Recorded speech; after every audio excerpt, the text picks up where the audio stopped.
Am I on good? Sorry, can you hear me good? Okay. All right, we have a 19-point agenda. Was it properly posted? All right. Item number 3, read and approve agenda. I'm not going to read it. I'm going to approve the agenda for February 11th. Would like to make that motion? Motion by Cosgrove, second by Frank. Any discussion? All those in favor signify by saying aye. Aye. Opposed? All right, we have an agenda. Minutes from the January 14th meeting. I'd like to make a motion to approve those. Motion by Frank, second by Cosgrove. Any discussion? All those in favor signify by saying aye. Opposed? All right, minutes are approved. Item number 5, coroner updates. I have nothing from the coroner today. Right. Item number 6, clerk of court updates. Good morning. Did everybody get the report that I emailed to them? It's on our iPads as well, yeah. Excellent. So I guess starting with the big picture on last year's budget, now that we know a little bit more, I'm not sure what date the finance office here in the county closes things out for the year. I think it's March. Yeah, I always thought it was like March 15th, but you know, so we do have a little ways to go.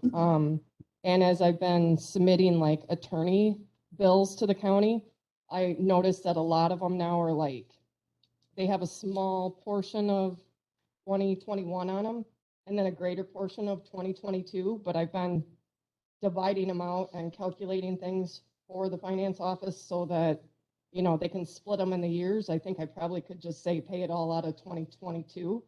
But, you know, I've still got some money left in 2021. So I will continue to do that. And it's also more accurate accounting, I think, to do it that way.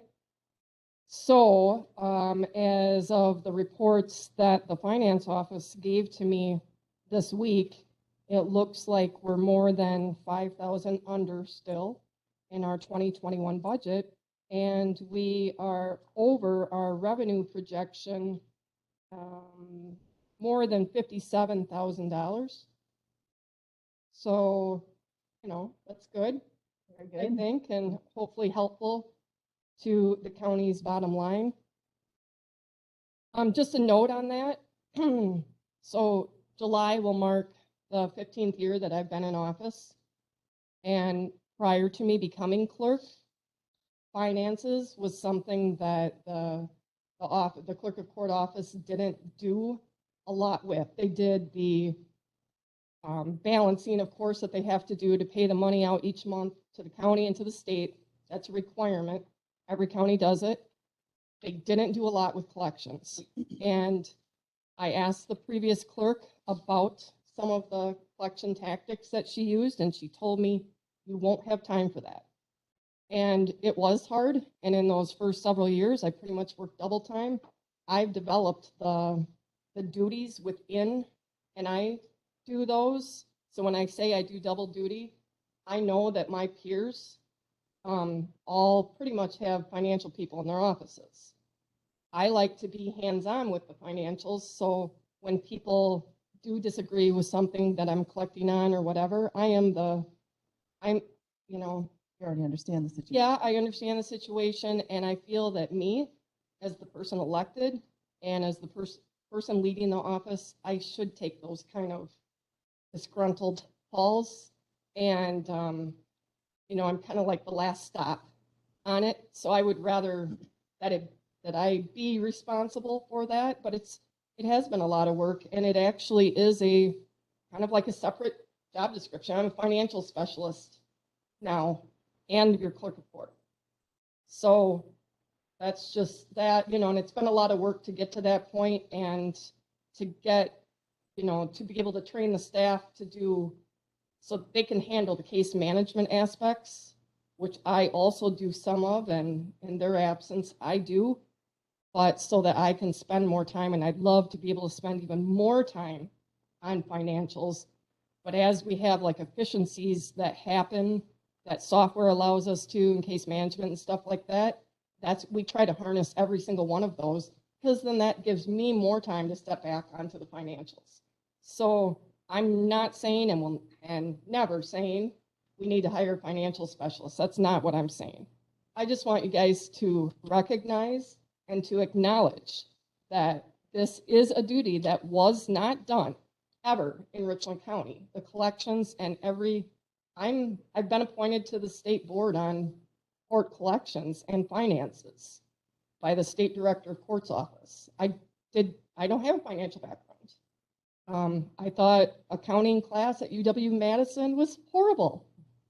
And here I am, I look at these, the financial specialist job descriptions, even from big counties like Washington. And I'm like, dang, I do all of this. I do all the adjustments. I do all the adjustments for every account for Jen's office too, and all of the reconciling, all of the collections, every financial aspect.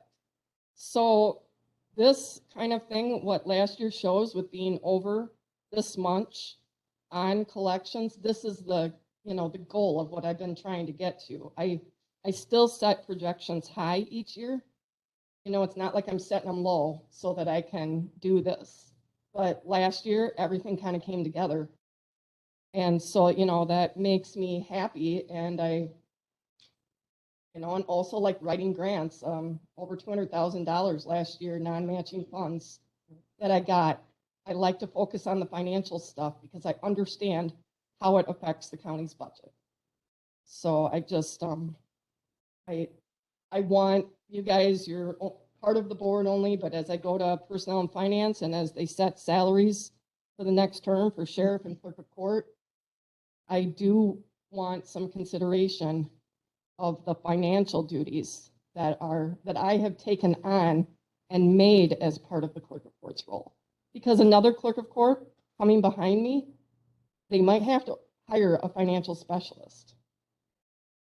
It's just something that I've learned, and then I've job shadowed with some of the best in the state, people who do have accounting backgrounds, so that I can learn it better. But I can only do so much, and I don't want to be the lowest paid county elected, and I am, and I don't understand that part. But so at any rate, that's I've showed that to you guys, and I hope you're pleased with it. It's too early to tell this year how we're doing, 1 month in, hard to say, but we're starting off good with collections. We'll continue to do the same type of focus. I don't know what a loop the judicial transition will throw for us. And I think maybe last time I kind of like minimized after talking to like Jen and Sarah afterwards. I'm like, I don't mean to make it sound like it's easy peasy. It's just that I am confident in our capabilities, and having been through one before, I'm like, I know it can't be worse than the last one. That's why I'm just like, I just want these guys to be like, don't worry about it. It'll be okay. Like, we'll all talk and we'll all, do stuff together so that it runs smoothly. We'll be talking with the state and the district court and the various judges, and then whoever's the new judge and all of that. We'll make it work, because I learned a lot last time going through it. And now we have tools available that we didn't have. And the state, the CCAPs, the Consolidated Court Program, they approached me the other day. They sent me a message and said, hey, can you give us a call? We want to talk to you about going on CCAP 3, which is their newest, they think, greatest rollout. And in the past, I've jumped in line and wanted to be like a pilot county for like the jury software and the calendar software and stuff like that, so that I could have input. Well, I know that some of my peers who have it, that I really think a lot of, have said it's dreadful. It's got a lot of fixing to do. They, CCAP has hired a whole bunch of brand new programmers. And these are people that are really sharp with computer science and all of, the programming and all of that, but they know zero about how the courts work. So the people who built the last program actually would go on site and see how the courts work and kind of understand that as they're building the software. So there's a lot of stuff in the software that really slows clerks down, and they're not able to keep up in their courts. And so that's would be a step back in efficiency. So I'm waiting for all those bugs to be fixed. And, they've fixed over 100 so far as people have complained about it. So I told them, no, I'm sorry, don't have time right now. And we're going to have a new court reporter in over a week and a new judge in a few months. And we can't be bogged down with Software. something that's not the final product. So any rate, we're not going to go on CCAP 3, Jen, right away. We're not. We're going to wait until we get a new judge and, see what the transition's like and how long it is and stuff like that. They're cool with that. So that's kind of what's going on in the court world with what we're doing. And jury management, we've got more jurors this year than we've ever had. We asked for a few more, and then we have done follow-up questionnaire send out and kind of tried to put the screws to the people who didn't respond before. And so we have ample amount of people for that. We're still using this room. Jen has one coming up on the 21st. It's a mental case. They have a short time from the time they demand to the time of the trial. So it's going to be a specialized panel just for that, a 6-person jury with 7 jurors, I understand.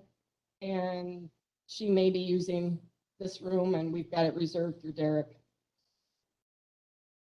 And that, and we just continue to prepare. We're doing a lot of detailed stuff in the office, to get ready, but it's going well. Good. So one thing that I added to this agenda was item number 14, which is departmental goals. I mean, I think for you two especially, your big goal is to get through the year transitioning the judge. Yeah. But I was just curious if there were other goals that you have for your departments for this year. I think from me, onboarding a new judge.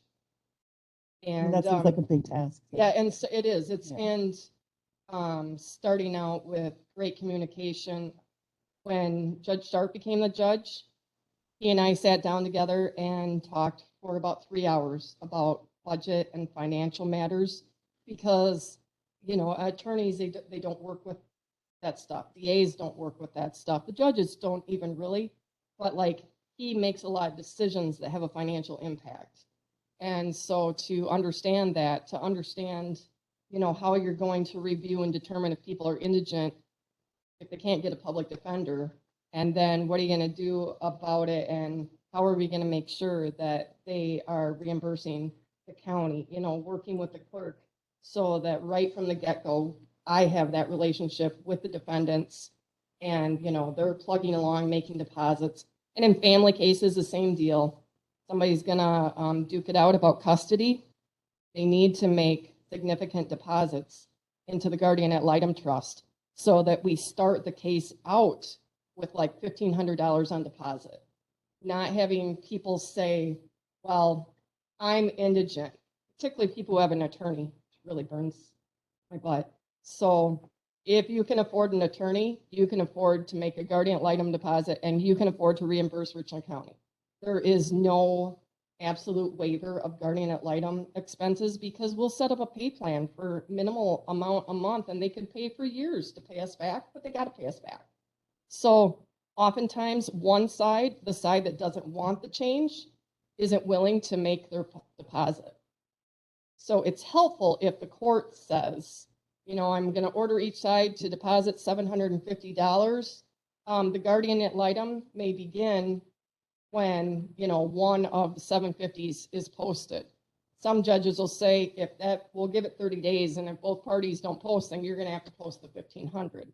But then at the end of the case, they'll split the reimbursement 50-50.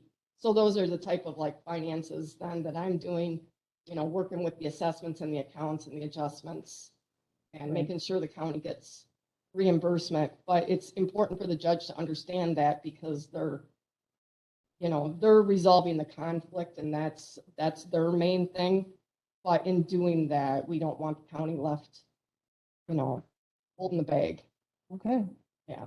So, yeah, that's my onboarding a new judge and getting that going. That is my 2022 goal.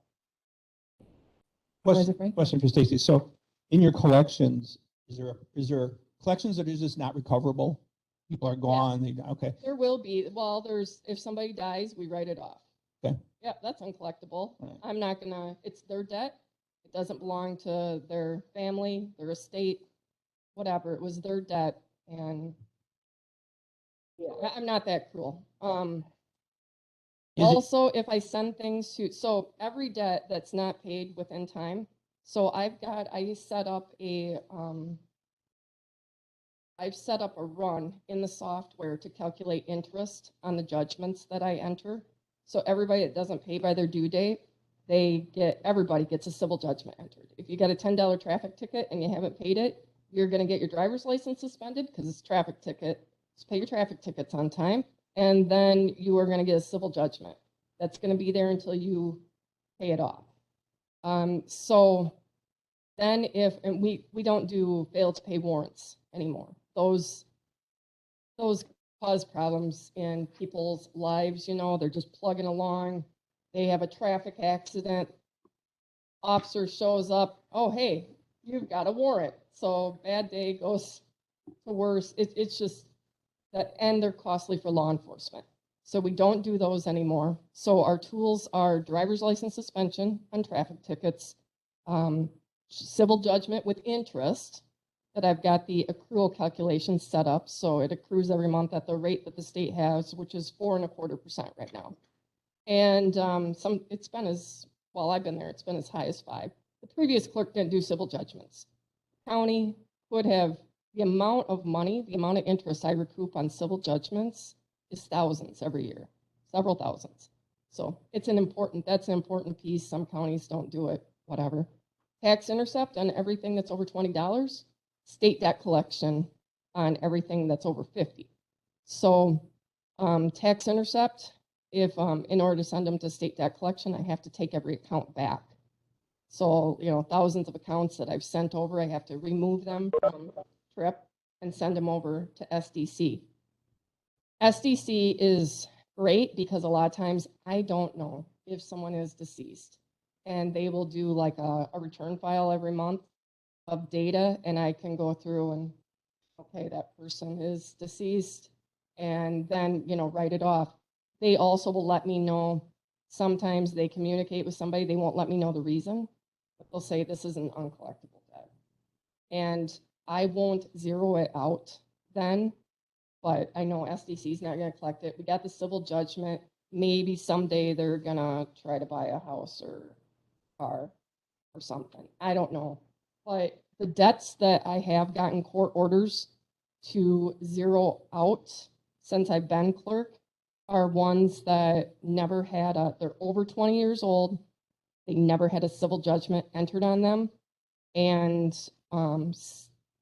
TRIP has not accepted the debt. So it's very few debts that we've written off. It is not true. Once we had a corporation counsel, not long ago, who told the county board once that after 6 years, we're off the books. That is incorrect.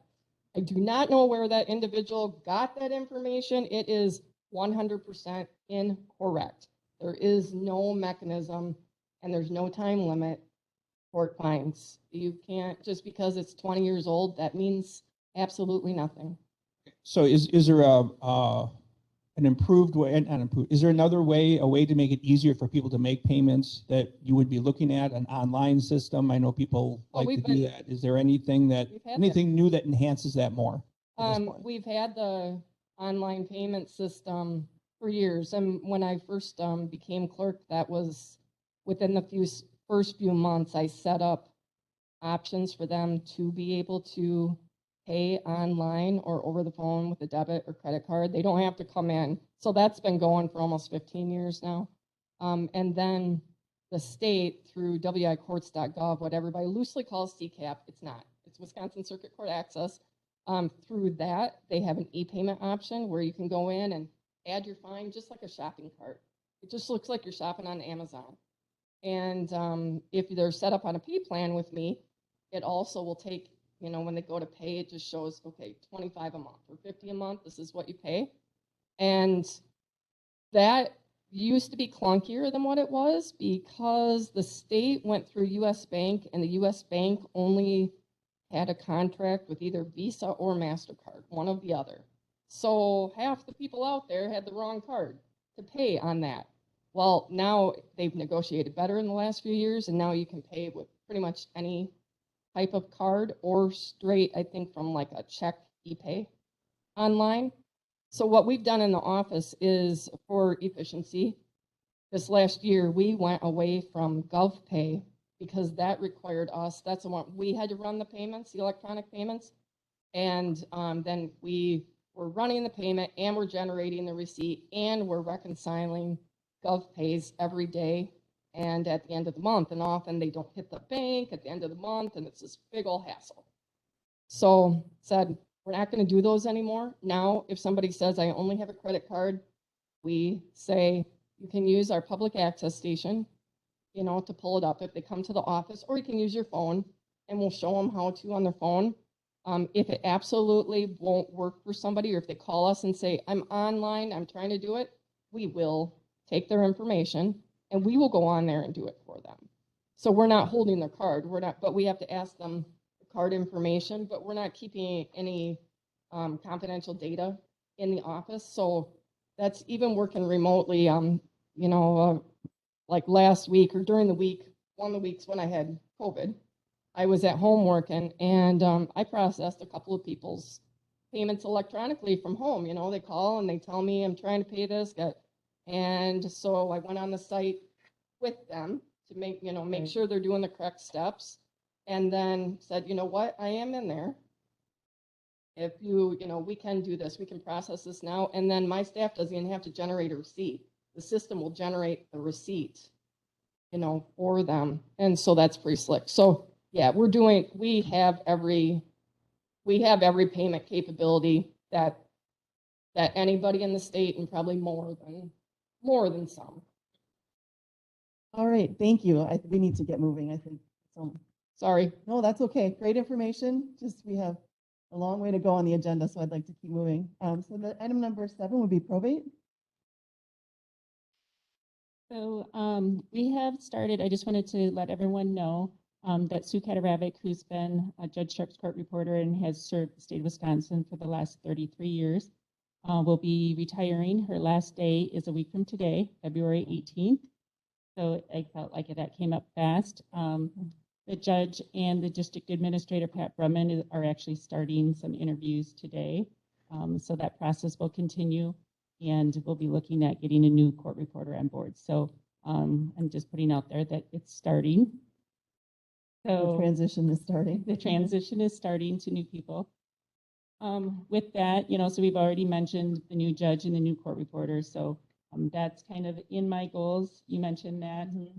The other thing would be to bring my new employee up to speed and, continue the training. When we interview, we tell people that, the learning curve is quite long, and that is true.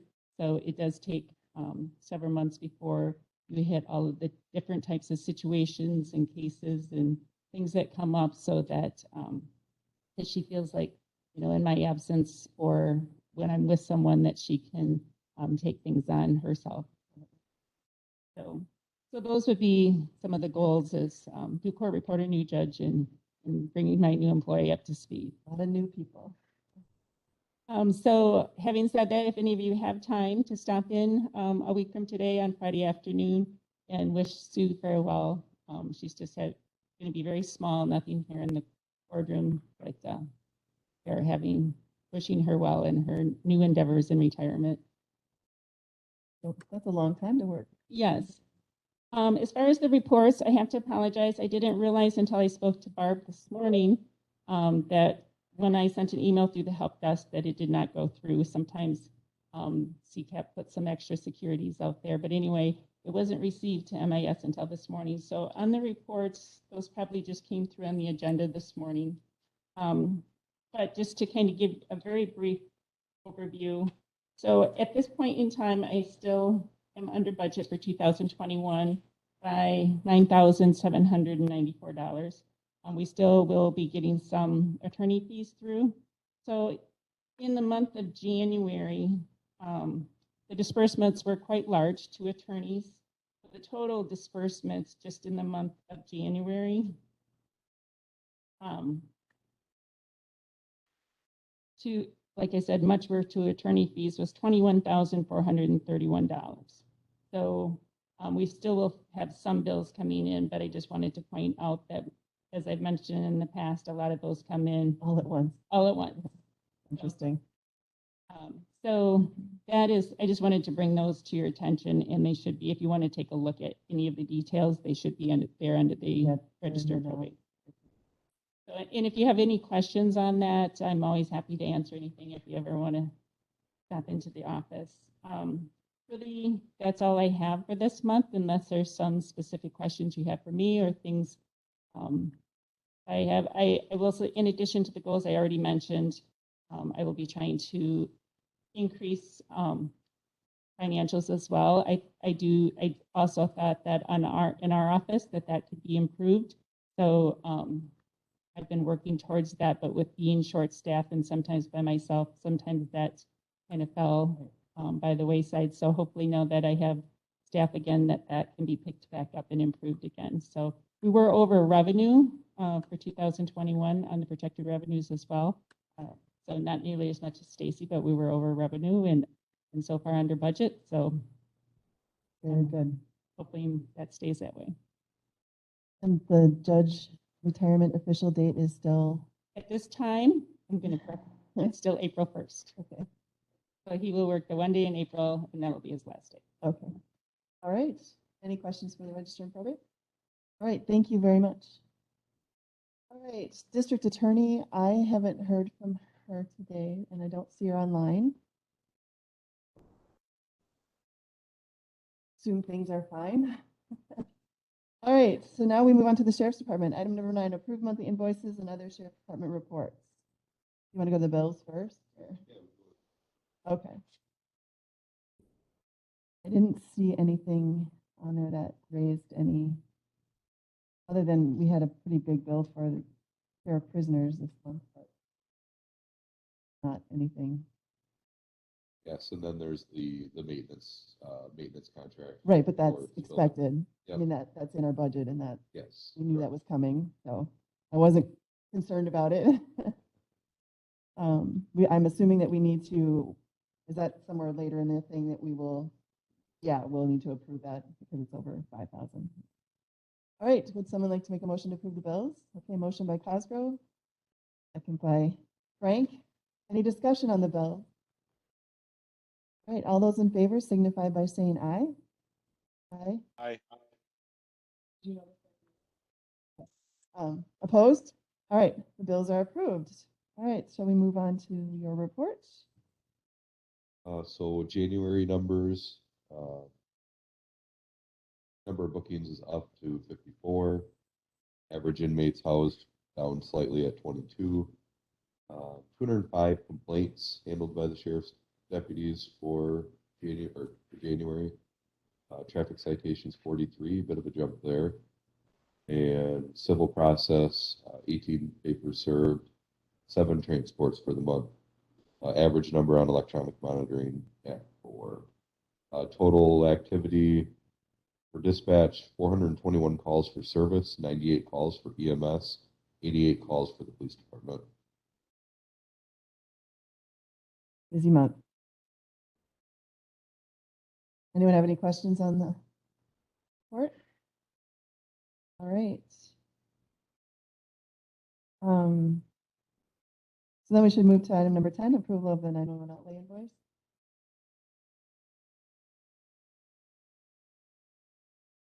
So again, this was the one that was mentioned in the monthly bills, $29,000.07. It's the annual maintenance and licensing for, basically for Spillman, but Motorola Solutions, who owns Spillman. This is for our CAD RMS software and our jail software. Someone like to make a motion to approve that? Motion by Frank. Second by Cosgrove. Any discussion on that? All right, all those in favor signify by saying aye. Aye. Aye. Opposed? All right. Go ahead and our maintenance contracts. All right, item number 11, discussion and possible action on DOJ COSSAP grant, COSSSAP. How about that? So there's 2 grants currently available from DOJ. Rather short notice. They were both brought to my attention like last week. They're due at the end of the month. One is for a deflection or diversion program for nonviolent offenders who have an opioid addiction. I did forward this on to the people involved in the drug court and the alcohol court. It seemed like it fit what they were into more than probably what we are into. There's a second grant also, though, that it's a medical assisted treatment program for people who have an opioid addiction. I'm talking with Sergeant Nettie Collins, who's here. That is something that we're interested in trying to get involved in the jail.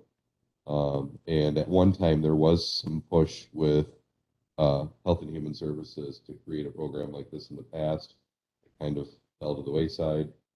So maybe this is an opportunity, although very short notice, to get that moving again. Both grants are non-matching, so we don't have to pay anything out of pocket to get involved in them. Just our time. And it doesn't include adding any kind of positions, either one of them?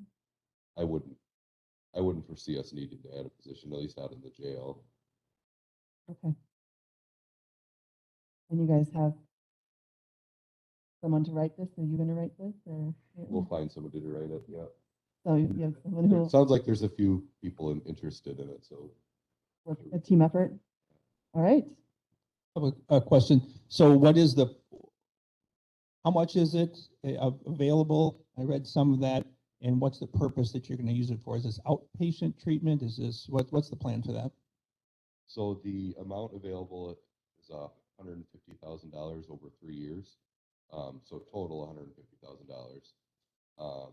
And basically it's to start treatment while incarcerated, but also part of the wording of it was like support or upon release as well. So Okay, is this partnered then with anybody else? I think what I'm gonna have to do is sit down with HHS, and that'll probably be key, especially for the continuing support outside of the jail. Yeah, thank you.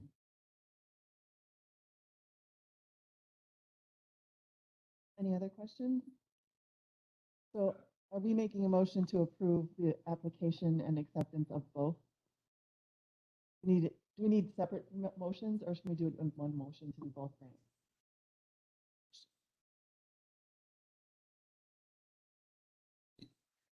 I would- Just have to have permission. I mean, actually, essentially, we're just asking for permission to apply for and accept. Do we have the turnaround time for this? It goes through this committee, does it have to It be has to cleared? go to the board. Did you get it on Right. today's agenda? You should still be able to get it on there. Right. Let's I make sure, tried. This thing's so simple. yeah, it's an There's no addition. matching funds, so I would just ask Brent if we can just sneak it in, or So then that would be the last step. 'Cause I know, the last step. all right, so let's make sure we get that on there. Great, thank you. All right, so would someone like to make a motion? One of the two of you. Motion I'll by make the Costa. motion. All right, okay, motion by Turk, second by Frank. All right, so this is a motion to apply for and accept the 2 DOJ grants. Any other discussion? All those in favor signify by saying aye. Aye. Aye. Opposed? All right, go ahead and get it on Right. the county board's agenda and apply for them, because the dates for both of them was, It's the 28th. yeah, so And if you guys have questions, I mean, I can help somewhat if you need it. If you have questions on like putting it in. Should be good.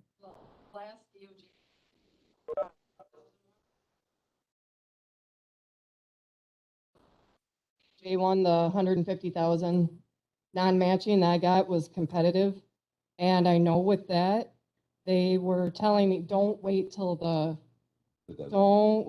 deadline. Like, it's competitive as far, you're getting it in before that shows earnest.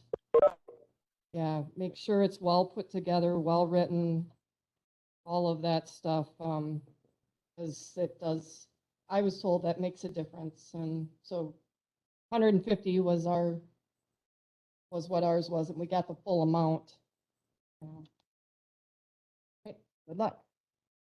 All right, approval to reopen eligibility list and advertise. Item number 12. So we have 2 retirements on our horizon. We have a pretty good idea of a date on one. Don't have much of an idea on the other than it'll be probably before the other one that we have an idea of. Is So, one of them Dane? yes. Oh, that's sad. But yeah, so we have 2 retirements on the horizon.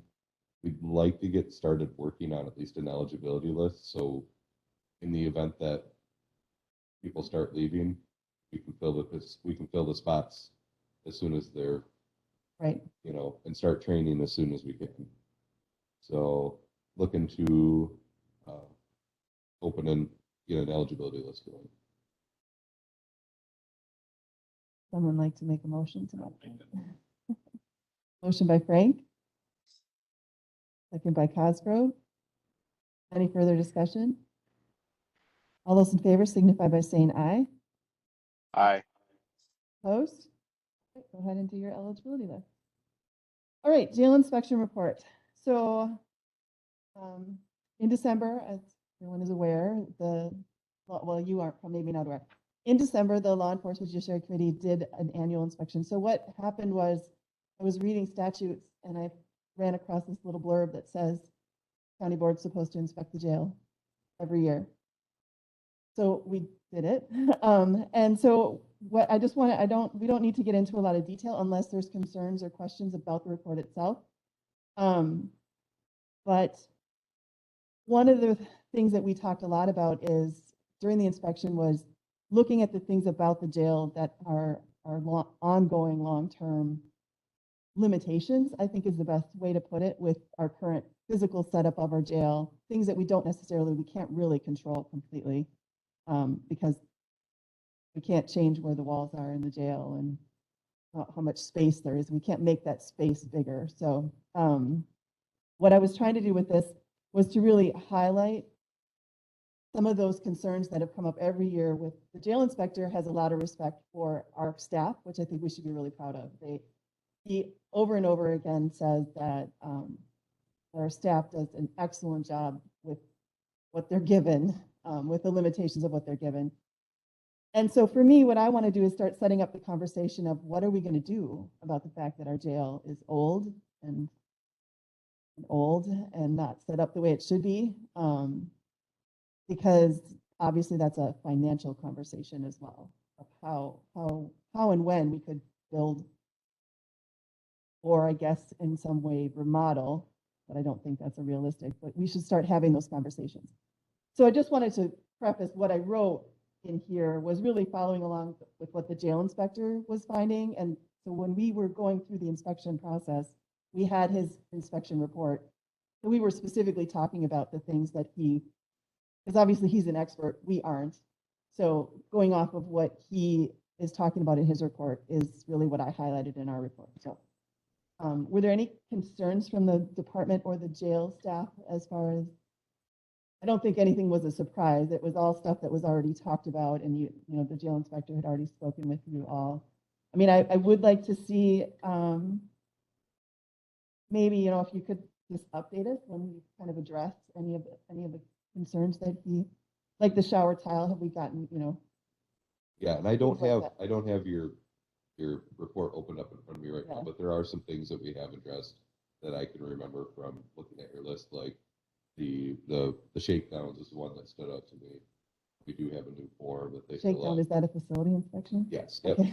yep, and, Sorry, I don't know the lingo. yeah, Yeah. yep. And so we have a method for logging those now.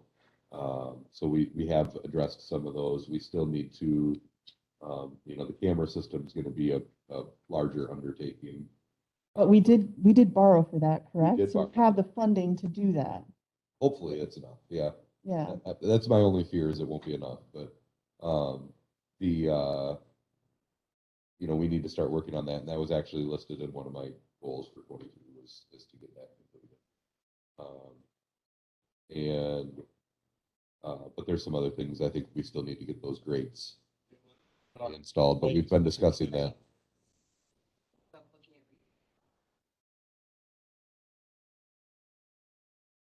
Oh, yeah, you should talk to the mic. Sorry, so that people might hear you. Hi, so I did speak with Mike Marshall the other day when he came up, just matter of fact, about a couple of those items. He said he would try to get back in sooner than later to look at that. So I think he just needs another reminder, which I'll do next week. Okay. So, I mean, the one thing that I would definitely want addressed is the comment that the inspector made about it was the 7th time that he felt that it wasn't that there was incorrect procedure happening. It's about the documentation of the supervisory review of administrative confinement. We could make sure that however he wants it taken care of so that he's satisfied. I think that would be, I don't want to see this as the 8th report from him again. So that would be my one big thing to make sure that that's taken care of. All right, so any other comments or questions? So I think this report should just be kept with the state inspection report, as well as far as where we keep it as for documentation. Keep it wherever you keep those. Would someone like to make a motion to accept this report? I think we should officially accept this report. All right, motion by Cosgrove, I'll second. second by Turk. All right, any discussion on the inspection report? All right, all those in favor signify by saying aye. Aye. Opposed? All right. And I want to say again, I mean, excellent job. I think you are doing, I shouldn't include me in that. You guys are doing an excellent job of taking care of business in the jail. So I think we as a county just need to start looking long-term as to how we're going to move forward and start planning for that. Great. Item number 14, departmental goals. So I think you guys, if you have any comments as far as, I was just curious if, as a department head, kind of your New Year's resolution. So I do have a bit of a list, and I'm gonna skip at Aaron's suggestion here, because what we were just discussing kind of tails into it. One thing I'd like to do, and maybe it won't get accomplished in 2022, it probably won't get accomplished in 2022, but maybe by 23. But I want to start working towards creating a jail administrator position. It's important. It's been noted. Yeah, so the jail inspector's report, in case you guys haven't remembered, it specifically says we are the only county in the state that does not have jail inspector or jail administrator position. And so for us, we've just tagged it onto our sheriff's title, but apparently that's unusual and unique in a way we don't want to be unique. So. Yeah. And so I guess continuing with jail stuff, I mentioned the purchase and installation of a new camera system for the jail. That's one I think we need to address this year. Project that I'm already working on for the jail, and just kind of waiting on the last few things to come together for it, would be the inmate Narcan program. I'd like to have that complete this year, and I think it will be complete this year. But the idea behind that is to provide training for inmates on the safe use of Narcan, how they should react in the event that they're a witness to an opioid overdose. So that's something I'm working on. Also may extend that to people visiting, because it's going to be what it's probably gonna amount to is like a short video, short training video, showing them how to use it, and then when we release people, we'll provide them with the demos. I did have someone ask me once, because they thought that that Narcan doses were incredibly expensive, but I don't think that that's actually accurate. No, they're, we don't pay anything for them. They come from, Department of Health Services. Okay. And that's who will be providing the doses for this program as well. So It's actually really good. Yeah, because so you're targeting a population that is essentially has a higher chance of being in the room with someone and having an opioid issue. And so we're going to be, minimal staff time to almost no staff time. We're going to be able to put the videos on their texters so they can watch the video when they're, just back in the blocks doing their own thing. On their iPod, that iPod thing? On their iPods. Just at release, remembering to give them their dose is about what it's going to amount to for staff time. So on that note, did you ever find out if it's possible to have an emergency button on the iPod?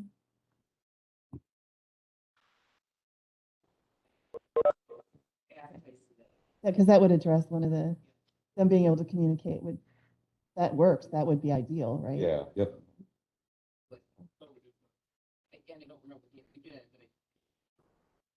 Okay. So that pretty well covers what I think I had down for the jail. So back to the top of my list, continuation of the radio project. I had that as a number one for multiple reasons. Yeah. And adding a second canine to the department. I have the funding to do that now. I think timing wise would be good. Rambo just turned 7 this year. Well, turned 7 last year. But he's nearing the end of his service life. I'd like to have a dog purchase started and kind of the kinks worked through before Rambo retires. So we can kind of go without a lapse in service in that respect.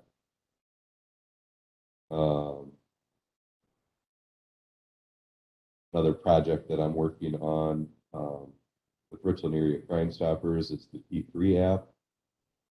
Richland Area Crime Stoppers purchased an app for crime or crime tip reporting, and it's kind of just been sitting on the back burner. And they came to me and said, "Hey, we have this. Can we use it?" Can we launch it? Yeah. So it's taken me a little bit of time, but I've got the app set up for our county now. Well, essentially, you can report anonymously via an app. Thing going on. Interesting. So, seems like a good idea. It's live. It works right now. There's nothing preventing anybody from submitting a tip that way. Nobody knows about it. Just nobody knows about it. Yeah. So we need to do some maybe Jason, Facebook. MIS added it to our our website this week. Hoping to get on the morning show in the near future and start advertising it. Awesome. But yeah, it's all ready to go. I think we're going to push it in the schools through the Quick 50 program, and hoping that it'll become an asset for us, because it certainly has the potential to be. Well, everybody uses their phone, so Yeah. I'm sure a lot more people would be comfortable doing it that way rather than making a phone call. So, sounds good. And I have more. I can keep going there. No, obviously, there's always a lot on the place. I would just say that for a committee, one of my goals is to start having these conversations about, looking at what our options are as far as building a jail, whether we want to contract out. I'm not saying we would do that. I'm saying we should look into it and see what options are actually out there to start having those conversations, so that as we move forward financially, the board has information to know what's on the horizon. Yeah, and that's something actually Aaron and I discussed. Do we add that to the list? Do we not? It's certainly a long-term goal of ours. It has to be. It has to be. But we kind of kept it more to the short-term goals. So. And one of the conversations I'd like to have is, the conversation about separating dispatch and jail. On our list. Yep. That's something that I think we could do that would address a number of the inspection concerns or limitations, but also a big change. Big change. And I did talk to the administrator, and he indicated that, because I said, well, if we're buying new dispatch equipment, would now be the time to be having this conversation? And yes, it would, but it doesn't seem realistic that we could get things moved and separated before that happens, and we wouldn't want to slow down that process Yeah. of replacing our dispatch equipment, so. My idea behind it that probably made it a little bit more feasible is that instead of, when you start building the new dispatch consoles, instead of installing them in dispatch where it is right now, you install them in their own separate dispatch center. And when it comes time to flip the switch and turn it on, dispatch is now in this different location, and the jail is just the jail. As long as That's nothing a- goes wrong with our current dispatch system Yep, before and that that happens. requires us to have the staffing. Yeah, Which is big, it's hard, yeah. probably the biggest hurdle. It Yeah. is the biggest hurdle, yeah, for sure. Because we're talking about adding several staff. Yes. All right, well, these are all things that we need to keep talking about, and I think every month maybe we'll pick a topic each month and just try to. And you guys don't need our help on everything, but the things where we can be helpful, and anytime we can be educating us and the board on what the needs are, I think that's important to be doing. So, And I'll drop the list that I have in the folder so you guys can look at. Like I said, there's more. We don't have to hit everything. okay, If you want to look it over, I'll put it in the folder. yeah, that would be for everybody great. to see. Yep. Perfect, thank you. All right. Item number 15, follow up on radio tower WRCO morning program. Any thoughts on moving forward with that? So after our conversation after the last meeting, I kind of backed off on it a little bit, other than I continued to reach out to the other players in fire and EMS on this. So everybody sounds like if that's the direction we want to go and we want to do the morning show, I think I have a few people who want to come in and be part of that. So I talked with Kaz. I went to the last Fire Mutual Aid Association meeting, and I brought the topic up of doing the morning show there, and everybody seems pretty receptive to it. So another thing that was brought up that actually it came from Darren Gudgeon in the meeting was not only having like your fire board, chairman or whoever write a letter of support, but to talk to the individual townships and submit letters of support of the project. I think all of the above is going to be incredibly important. I think that there are, if you've attended our finance meetings or heard about our finance meetings, there's a lot of concern about our borrowing level. And so I think that we need to make sure that we do everything we can to educate both board members and the public about why we need to do this. I did get an email from one of from County Board Supervisors, Duke Carroll, with some very good questions that I know we've talked about in our meetings before, but the public and other board supervisors aren't necessarily going to sit through all of our LEJC meetings and listen to everything we've talked about with the radio. So what I asked for, I asked Mike Day, someone, to essentially what I would like is like a 2-page summary that kind of like an FAQ, like, because we have been getting the same kind of questions, like what is the 9595 and why do we need that?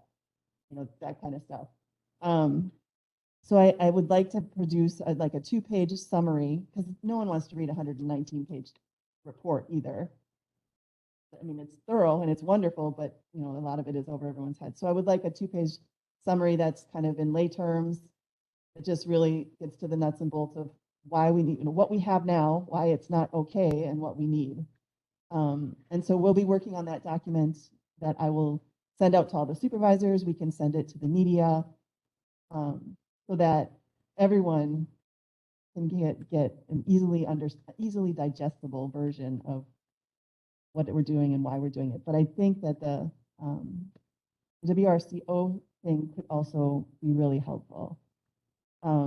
I think we do want to be careful. There was some concern brought up with the WRCO that we don't want to be talking about specific specs necessarily. Like, we don't need to talk about hours and things like that. What we really just started talking about is why we need what we have now, why it's not okay, and what we need is really what the focus would be.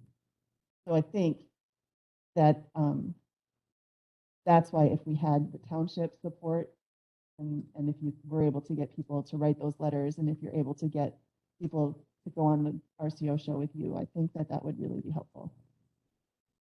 Because to be honest, I'm not 100% sure that board's going to be like, yay, because I mean, I printed it out. I can give this to you. So we were just given a summary of what percentage of our debt limit has been used, and with the idea being that you really never want to go over 50% if you can at all help it. And so as of right now, we are at 42% of our debt capacity. We have 8% to deal with. One of the things I wanted to ask this committee about was, and that's why I included in your folders, that, so agenda item 16, at the last finance meeting, we were talking about the ARPA funds that we've received and what we've allocated them for. And I started thinking about this, and so one of my thoughts was that I would really like our ARPA money to have direct impact on saving money for our taxpayers in some way. And so if we were to reallocate some of this ARPA money to the radio tower project, then we wouldn't have to raise their taxes to borrow as much money. So I was wondering if there's any, do we want to make any kind of recommendation to finance that we would allocate some, all, part, whatever, some amount of our ARPA funds to go towards the radio tower project so we could lower the amount that we have to borrow. The other thought I had is, do we want to have enough? I know we kind of talked this to death, but do we want to go back to the discussion about paying for subscriber equipment? Should we, maybe we don't pay for all of it, maybe we ask them to put a little skin in the game. I don't know, but I think we maybe do want to have that conversation again, because I think we will be asked.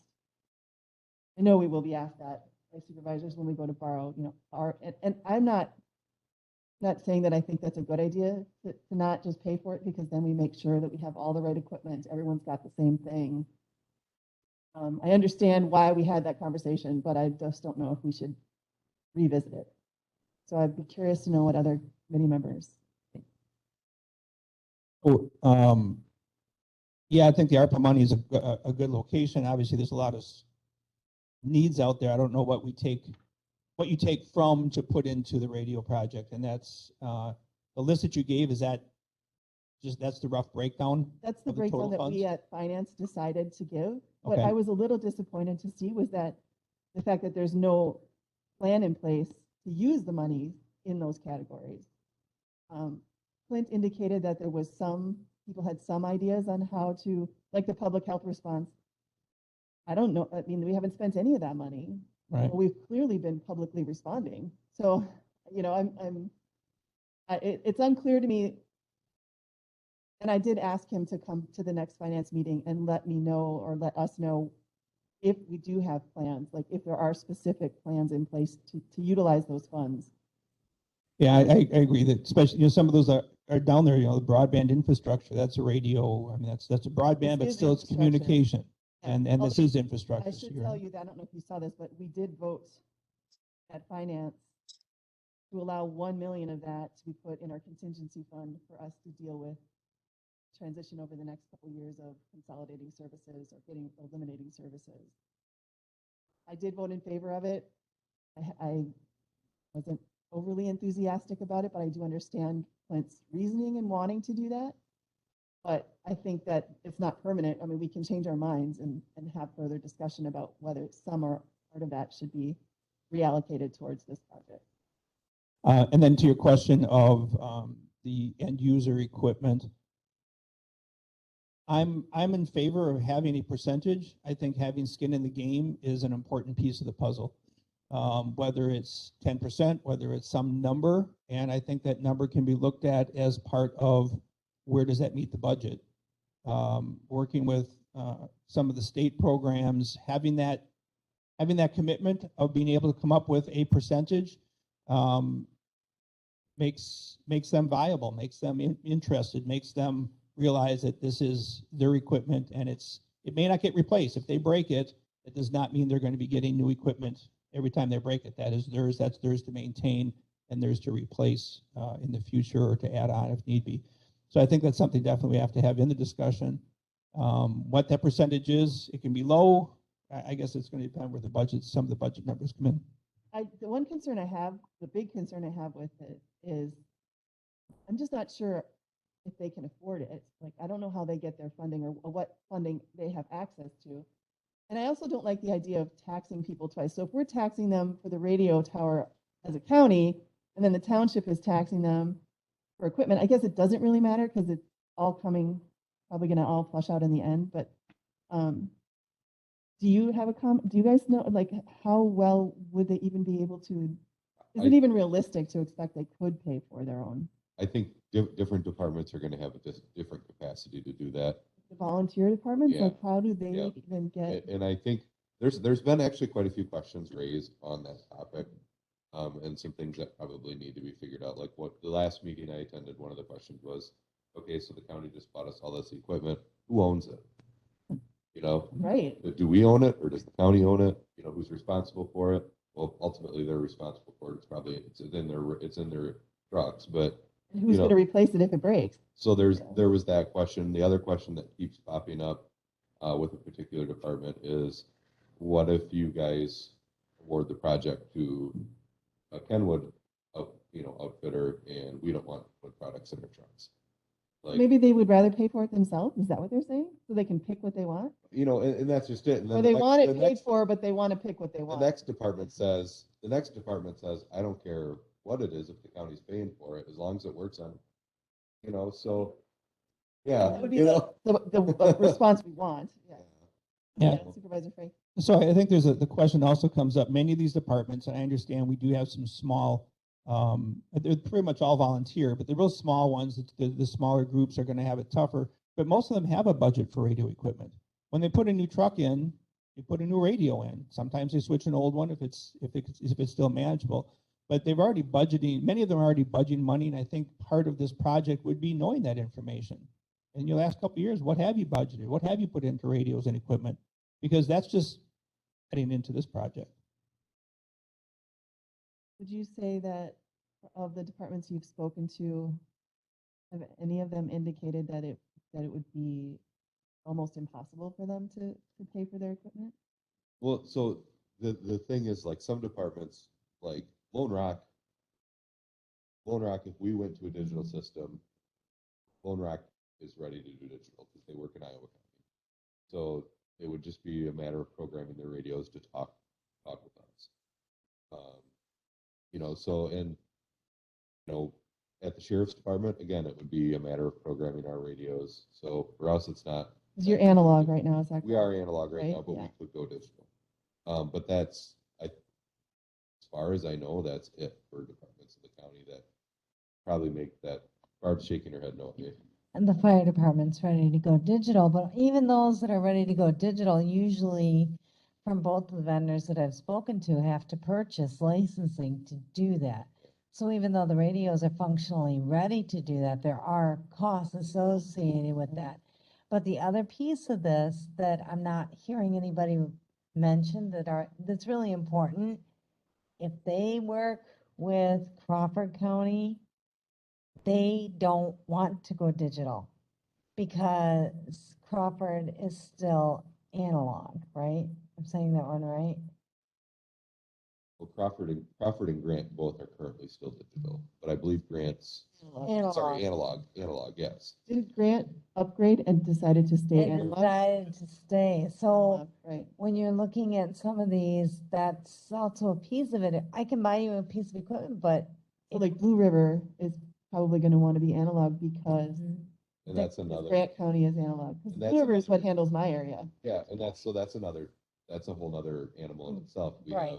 We have Blue River and Muscadet, who are not, they service Richland County, but they're not physically located in They're in Grant County, so they're going to want to So- stay digital So or do we, and analog. is the county buying their equipment now too?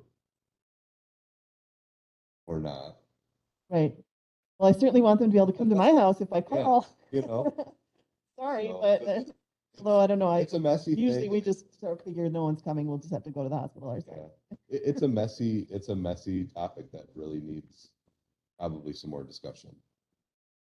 We will need, if you want to make that definition that Clay is talking about, you should make that sooner rather than Yeah, later. we should have this conversation. Yeah. So I don't know, do we need to have a radio tower specific meeting where all the players are, try to get all the players in the room and hash this stuff out? I'm a little concerned because the RFP is out, questions are due today. I mean, they're gonna come back. This stuff probably should have happened prior to that RFP going out.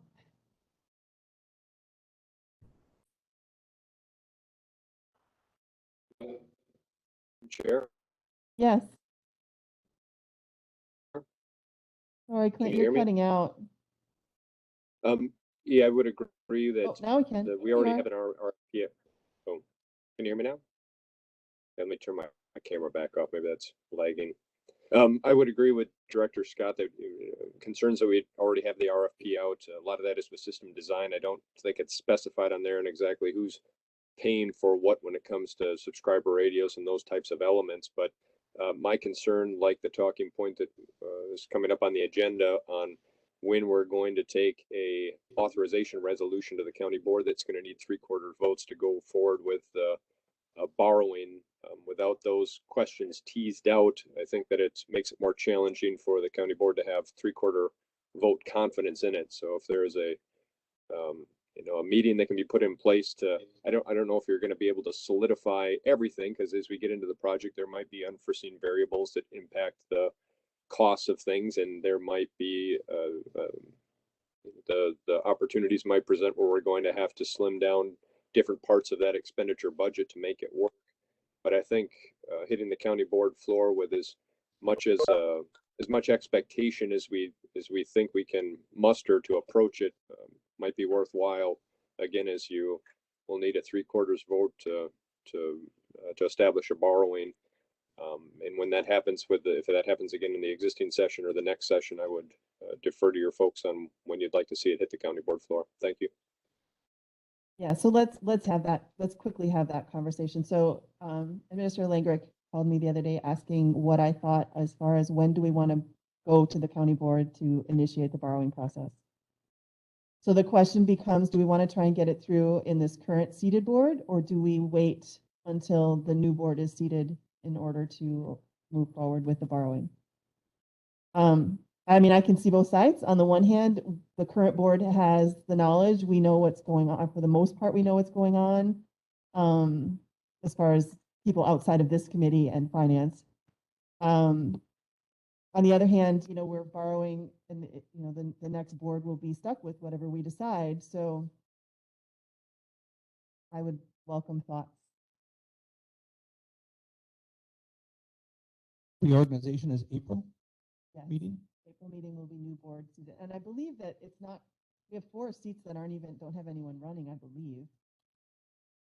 And then there's 2 seats that are changed, that the current first, is that right? That 2 current people are not running and new people are running in their seat. I think Peg Call is not running. And Steve Williams, that's an open seat. Oh, go ahead, Mr. Langrick, do you know for sure how many seats we've got? To the best of my knowledge, we'll have 4 seats that will not have the incumbent returning up in what was formerly Chair Brewer's district. There is a name that is going to be on the ballot.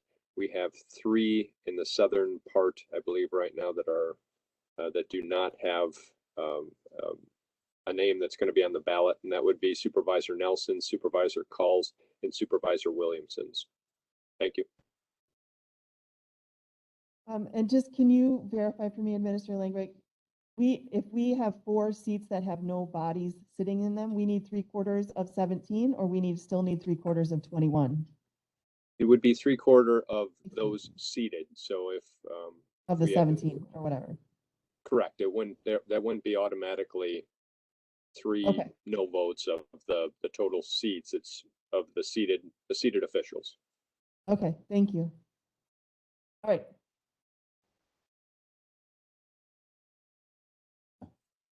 To bring this to county board, I think we have to have some more clarification.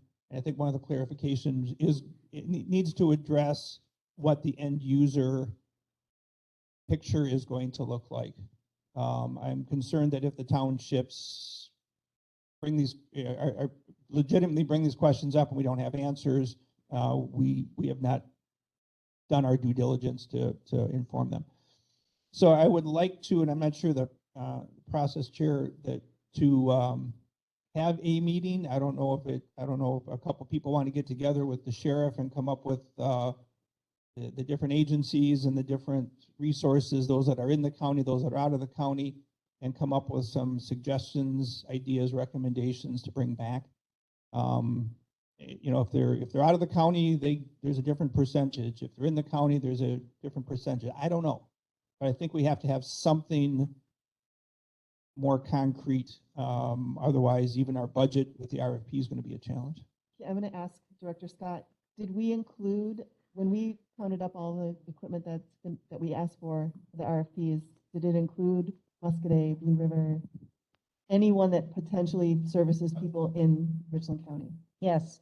Okay, so that million or so dollars that was in the initial kind of estimation, that included all of everyone who could potentially be servicing Richland County residents? It included everyone who responded. There were some organizations that did not respond despite several attempts. And who was that? Boaz first responders did not respond. They clearly are in our county.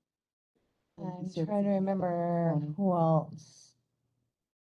I think there was two that I can think of. I know they were one, and I can pull it up. Okay, I mean, I just, Yep, it was just if we didn't get back what their needs are, I can't we didn't fulfill try a to- need. We should try to guess what they would need. Correct. Okay. Madam Chair, Administrator Langrick again. So, and I think out of the costing that came back from our consultant, and again, this is not bids coming back, but this is an estimated projected budget of right now with a $7.7 million our radio subscribers, I think is looking at about 1.6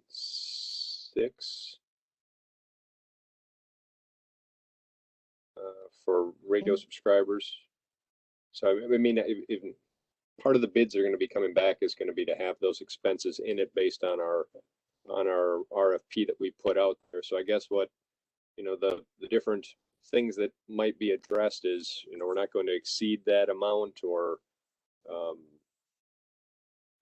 if, you know, where we're going to prioritize if cuts have to be made within the contract. Those types of things could have value to it. But again, without knowing the needs out there, my biggest thing is to make sure it's not a runaway train on expenses now coming in that we were unaware of, and, you know, kind of moving the target after we've already had bids now come back in. So even just a commitment to an estimated dollar amount on how much we're going to give towards it, and realizing that some of our subscribers may have to contribute in, that might be appropriate conversation. But if the conversation again kind of deviates back past what we've established with previous expectations of providing those from the county, then that could lead to just as much trouble by swinging the pendulum back the other way, and, you know, going how many steps back as well. If that sounds like that makes sense with my stuttering and mumbling. Oh, we got it. We got it. And our RFP did include an analog option as well, correct? All right, so how do we proceed? Do you, Supervisor Cosgrove or Turk, do you have thoughts on, so let's get back to the timeline of when we want it. We'll work out the details of what we're asking for in a second, but let's talk about the timeline of when we should go to the board for the borrowing. Right now with our RFP, Madam Chair, we're looking to, you know, establish and have a contract in place essentially May timeframe, with payments going out in June. So that kind of gives you a window, I think, from when we receive them here in March, April, May is in, you know, the March and the May would be kind of stretching it. But it really kind of comes down to, do you want to do it in March with the existing county board, or do you want to do it in April with the very with first the day new that the seating? new board members are seated. Can we do it in March before we have RFP results? back and actual numbers in place? What is the deadline for? If you look at the email that I just forwarded you, sorry, I had emailed Mike. Let me get this back to all of you. And it says, as we get proposals, sorry, we'll understand what the coverage would be with the new systems. I'll have something assembled next week. So he's anticipating his proposals coming in next week. I don't know that we'll have them reviewed. Well, I mean, that's why we need to make this decision. If we want to bring it before the board in March, then things have to happen fairly quickly. I'm wondering if, given that there's still a lot of questions that people would like clarification on, that maybe it doesn't make sense to try to shoot for March, and that April makes more sense because we'd have a little more time to educate everyone on exactly, and make sure we have all of our ducks in a row. We have a very clear message of what we're recommending, and having, when they come back and knowing, because for me, I'm still a little hesitant. If they come back at 7.7 or whatever he kind of initially estimated, it's like, okay, we knew that was coming. But if they come back at 10, we don't know how many towers they are going to suggest, and every tower can add a significant amount of money. So if they come back at 10, 12, I mean, it's a whole new conversation that, so I do feel like it would be good to have time to look at the proposals that come in, because we also need to decide if we're going to recommend analog or digital. That was a decision that the option we wanted to have. So I feel at this point, given everything we've talked about, that we should slow our roll a little bit and have time to look at this in March. I think we should meet. Maybe we should, once we get those proposals back and we know exactly where we're standing and whether we have, if it comes in really high or something like that, I think we want to make sure that we can talk to the subscribers, because, if it comes in at 10 million, then we have to have the conversation about subscribers kicking in some, or are we using ARPA funds? So, I guess, Madam Chair, yes, Supervisor Turk. it's also important for us to keep in mind that this is a two-step process. That first vote to give the authority to borrow does not commit us to borrowing anything. We're just doing the authority first, and that's what we need the three-quarter vote for. There would be a subsequent resolution to actually borrow the money when we would Right. have final numbers and everything. So it's Right. a two-step process. Yeah, so if we did the initial getting approval to borrow in April, then in May, we could go ahead and actually borrow and then get the contract going for June. So the timeline would still work. Which makes it equally as important that we have all our ducks in a row before we take this to county board, so we don't run the risk of it being shot down. That'll extend it. Exactly. So I think we're all in agreement that we will shoot for April to present for the three-quarter vote to borrow. Okay, so is the next LEJC meeting the time to do it, or because then it would be March, middle of March, so we would have, what is our next? We would have time to review the RFPs and potentially invite players to the table. And then after that meeting, I think then it would be, because then we'll know exactly what decisions we're making and what we're asking for. Then we could go on RCO. Do you think or do we need a meeting just for the radio? Yeah.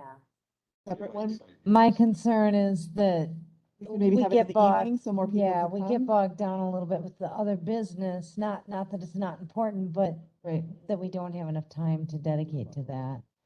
And then we can ask the consultant to have them available for questions, and I think it's Okay, important. so we will Separate. set it up as an LEJC meeting, so it's a public meeting that we will hopefully record, but as a special meeting.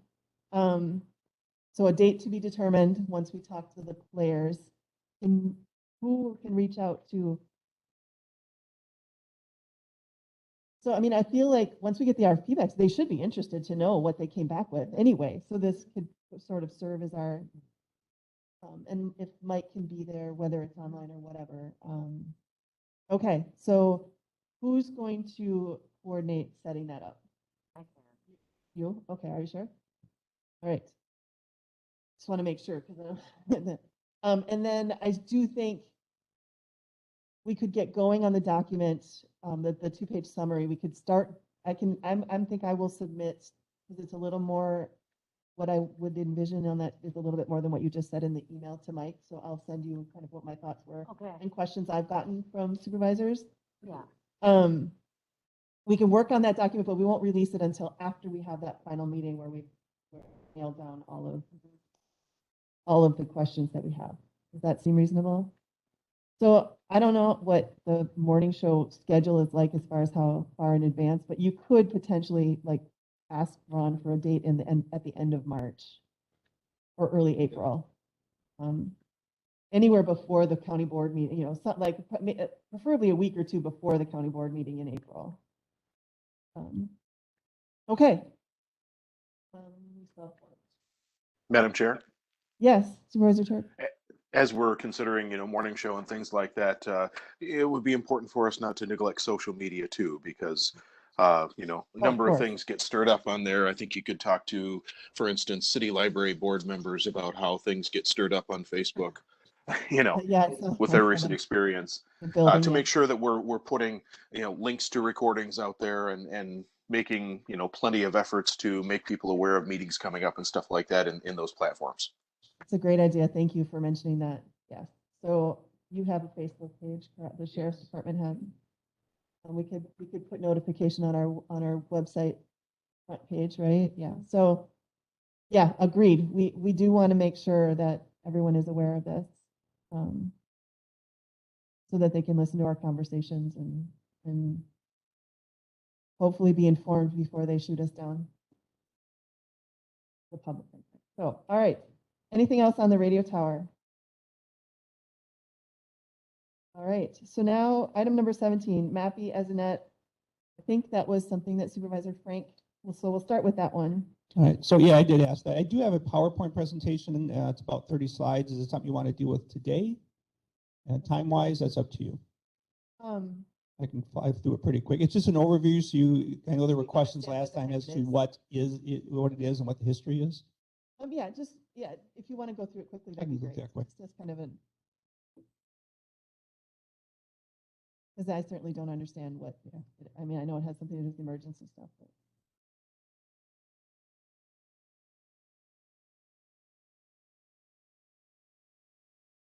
So it's in our folder too? Yeah, thank you, Barb. I just Okay. emailed that this morning to Barb, so it was. Right.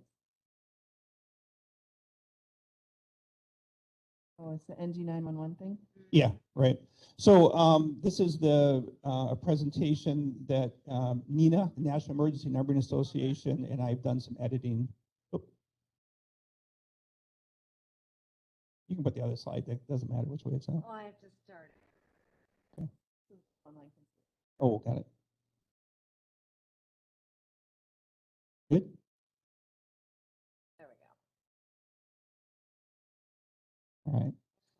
So NENA is a National Emergency Numbering Association.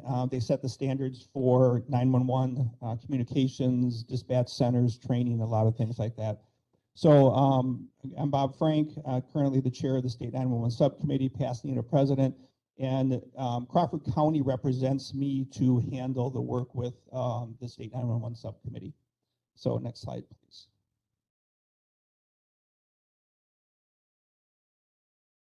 So the mission of the State 911 Subcommittee, when we got it, we were formulated a number of years ago.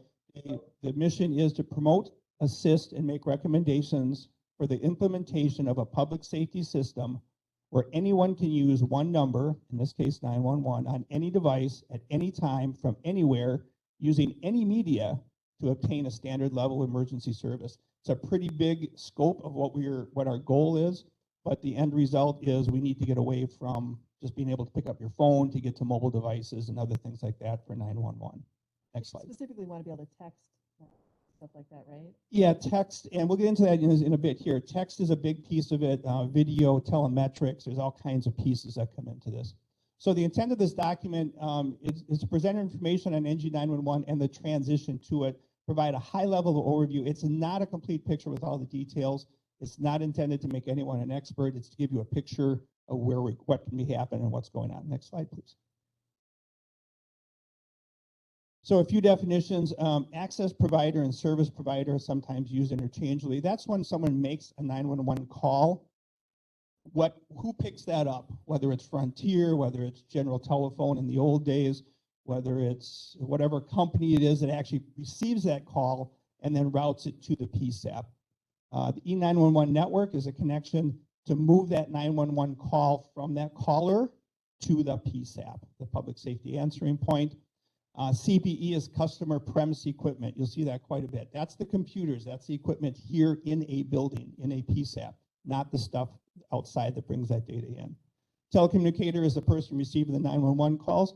As a change from dispatcher, because we've learned over the years that with emergency medical dispatching and all the other services that they provide, they're not just dispatching, they're actually providing a service. It could be CPR with the phone. It could be all kinds of alarm controls. It's all kinds of things.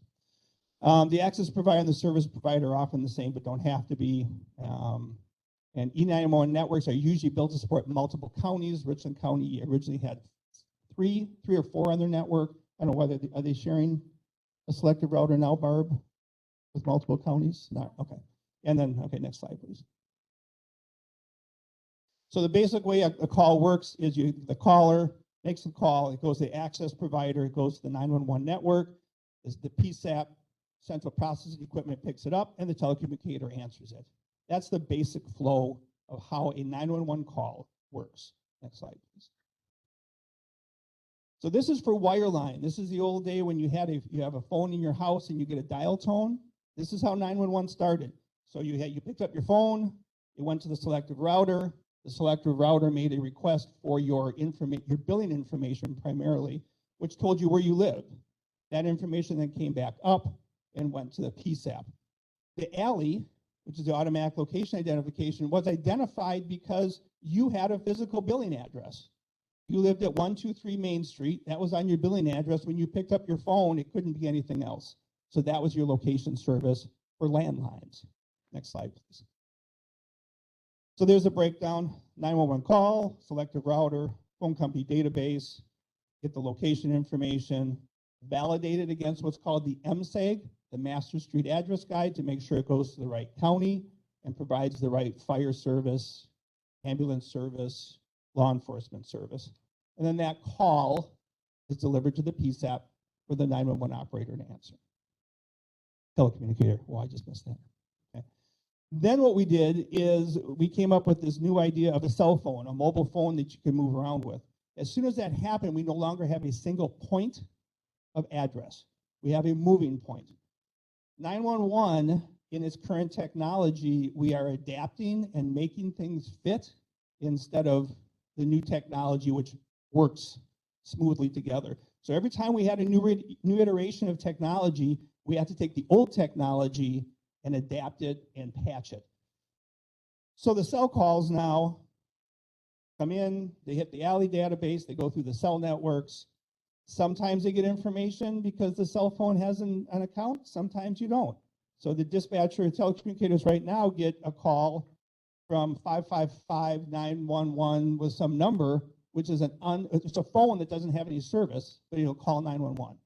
There's no way to get information on that.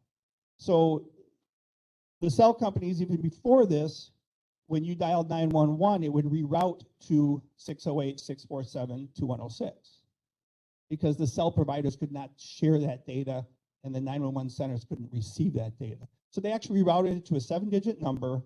So the telecommunicators picked up the phone thinking it was a dog barking complaint and it was someone in emergency. So we had to adapt old technology to try and make it newer. Next slide, please. So the flow is the wireless company's database information. The 911 call goes through, pull information from the wireless database company, get the alley information from an antenna. We don't have GPS on a lot of these phones, so we get it from the antenna. So the 911 telecommunicator is going to get the call and see it is from a cell tower. Where in that cell tower range is it? We don't know. We know it's from that cell tower and it's on one side of the tower. They then go at the very bottom, they go through what's called a rebid, where they can request information from that phone to come back, and then it'll refresh the screen on the telecommunicator screen. Doesn't always work, takes 3 to 5 seconds. I don't know, is that what is it longer than that? So in that time, that vehicle, that person has moved, who knows? Next slide, please. So this is, now that, then we have Dialects, that's the phone company, we have VoIP, voice over IP. So now we're trying to take a technology, an IP technology, and shove it down the throat of old technology to try and get a call to work. We're just getting way behind what technologies is doing in 911. So the VoIP technology, you have to register your VoIP phone, you register it with an address, and when you call 911, then that address is identified to the PSAP. So this has happened, you register your phone in Richland Center. I had a VoIP phone. I went to Colorado. I plugged it in. I used it there. If I dial 911, Richland Center's PSAP will receive the call, not Colorado where I am. Old technology, trying to adapt new technology. Next. So what's driving NG 911? Uber can find you faster than 911. That's pathetic. All right. But that's only because 911 has been on the backside of technology the whole time. Cell phones came out, oh, now we have to fix it. VoIP came out, now we have to fix it. Texting came out, now we have to fix it. So we're moving past that. Next slide. So the newer technology is going to allow text, images, video, telemetrics, sensors, subscriber info, network resilience, virtual PSAPs. It's an internet for PSAPs. It's a secure internet, if you want to look at that, just for the PSAP network. It's improving interoperability, information sharing, and the need to mainstream the technology to get it out of the old world and into the new. Next slide, please. It's packet-based versus switch. Right now, everything goes through a telephone switch. That data flows through that switch. The new system is all IP-based. It will replicate existing systems. It will add new capabilities, and it uses a GIS. It uses Latin long information instead of going to a table, looking up an address, requesting that address during a rebid to come back. It'll identify a location by a GPS coordinations. And it's no longer local service. You could call from anywhere to get anywhere. You don't have to worry about where you are because it's identifying regions instead of points. Next slide, please. Ask a question quick. Yes. If you have your GPS on your phone turned off, does that mess with the system's ability to know where you are? That is a very good question, and the answer is yes, it can. So we'll get into that in a bit because there's a few things that people believe 911 does, or the NG 911 system will do that it doesn't. But one of the things that we're running into with the service providers is if we're trying to say, if you're calling 911, you're giving us permission to find you, or you wouldn't be calling. And so we're trying to work with the carriers to say, if it's 911, you need to pull that data, or give us more information, more triangulation, give us something. So it's an implied consent clause that we're trying to work with. So NG 911 will cause PSAPs to be overwhelmed with more and new data elements from new types of devices. Overwhelmed is not accurate. The data that we're seeing from the East Coast, where some of these agencies are fired up now, they're seeing more data, but they're seeing better data, more accurate data, which is saving time and services. So NG 911 will improve wireless and nomadic VoIP E911 accuracy and routing. It will not, because NG 911 does not do that. The service providers do that. If the service providers don't send you the information, there's nothing you can do about it. So that's why we're working with the service providers, the cell companies, the VoIP services to say, you need to send us this accurate information, like you mentioned. NG 911 will make text to 911 available to all callers.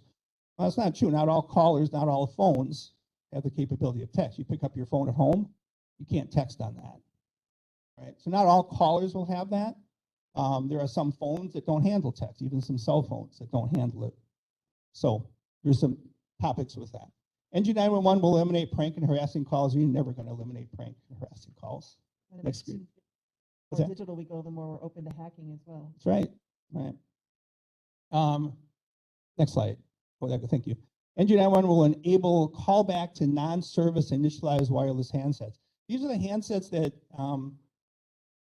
people give out at homeless shelters and things like. They're cell phones that don't have any service. They're not connected to US Cellular or AT&T, but you can call 911 with them. You cannot call those back. There's no physical number.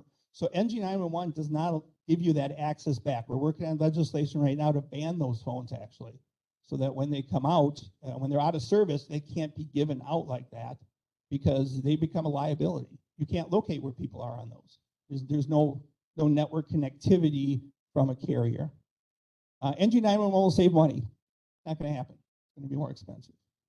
However, that's some of the upfront costs.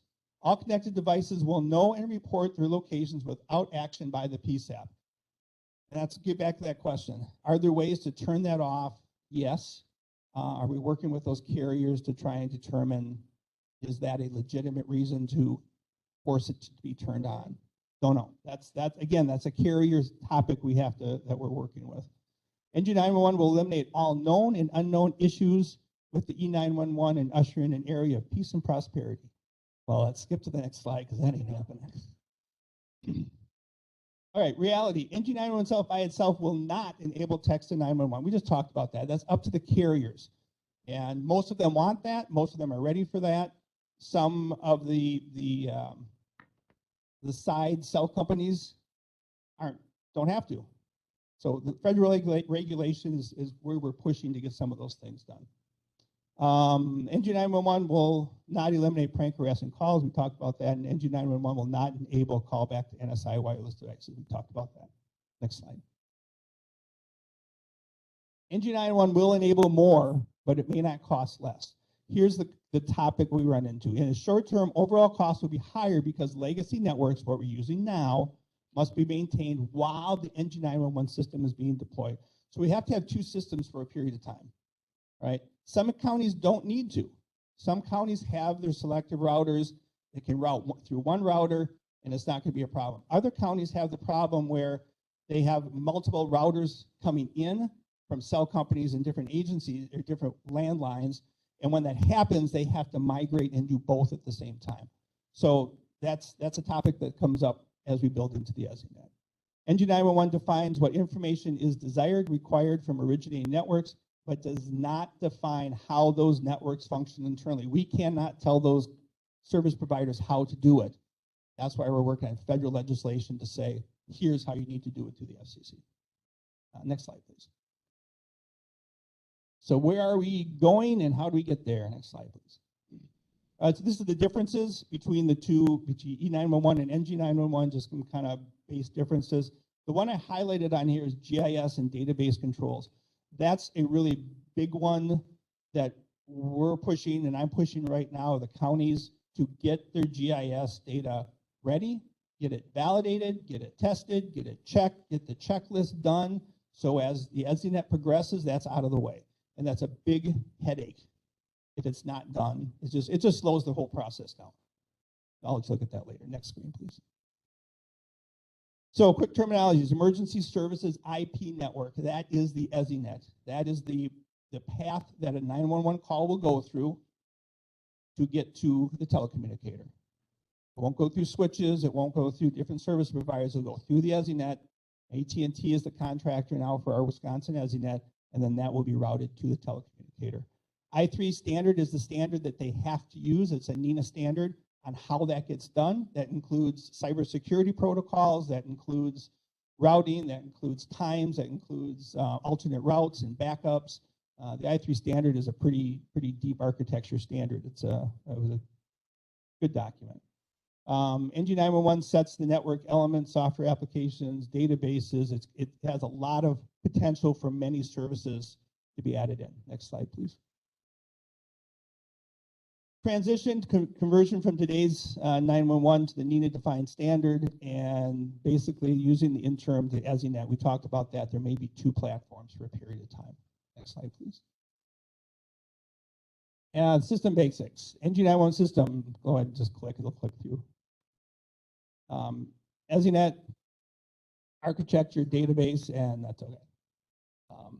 So We need the EZNet, we need the I3 architecture, which you talked about, your database, which is your GIS, and your procedures for how does that GIS data get updated, maintained, and how is that managed in your agency. Next slide. And just, yeah, click through it. So this is, what this is showing is the EZNet will have multiple transports. The state of Wisconsin, under the contract, I think we have 2 locations for the 911 center, 911 calls to come into. They're then routed out to all the PSAPs. That's backed up by another couple agencies around the state, around the country. I think we have a Chicago and a Minneapolis. As an example, the county in northern Wisconsin recently lost their Frontier 911 service. Certain Frontier said they weren't going to be helpful in a lot of topics. And so they contracted with Michigan.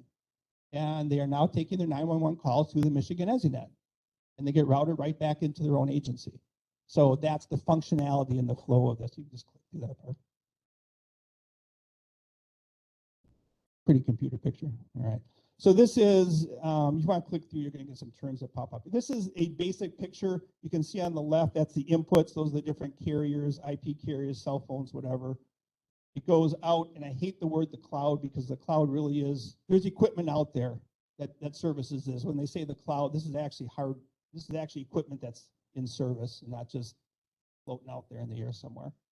And then over on towards the right, ways to handle pictures and media and graphics, ways to handle routing, ways to handle location information and subscriber database, all to get that to the telecommunicator.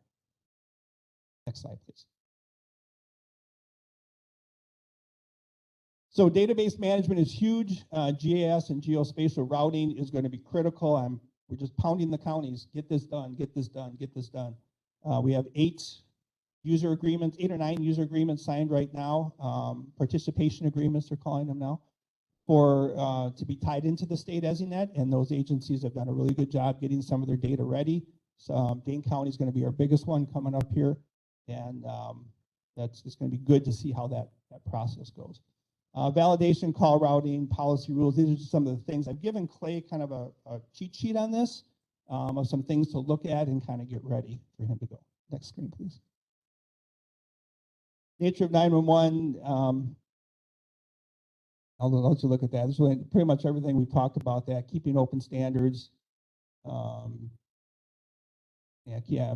Keeping open standards, transition for competitive service, the ability to handle backups immediately, to reroute calls to different services.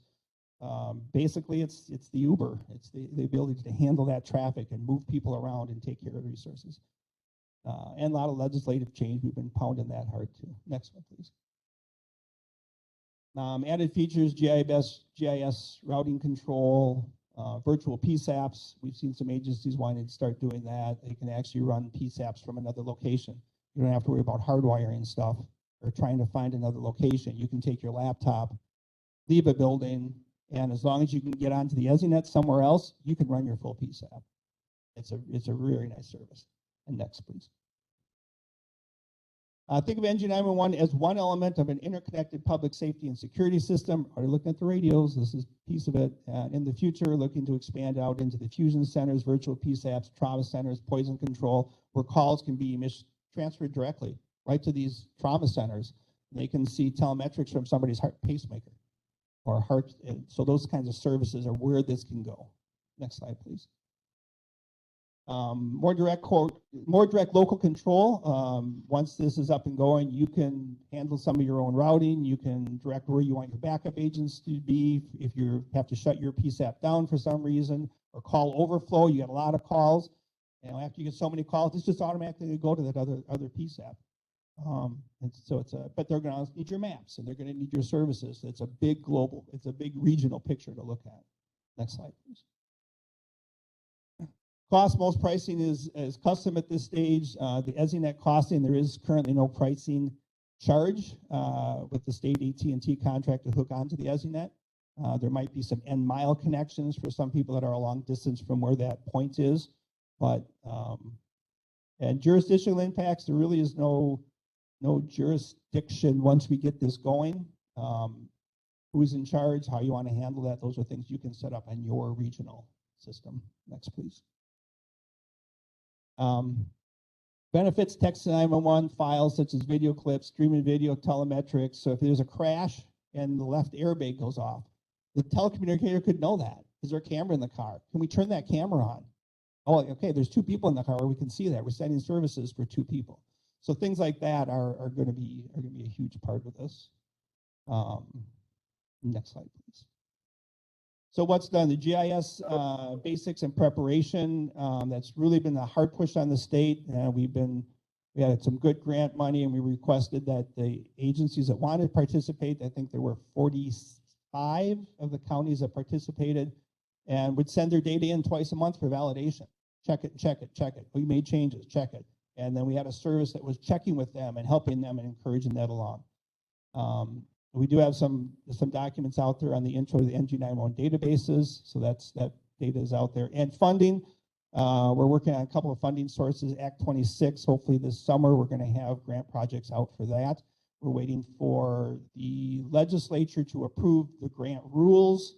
Hopefully that's going to happen at Joint Finance the first week in March when they meet. I think it's first or second week in March they meet, and then we can get the grant process out. There's also a GIS grant to make sure we get the maps ready for this. And actually, I was supposed to be on a call for that this morning, working on that structure for that grant. Next one, please.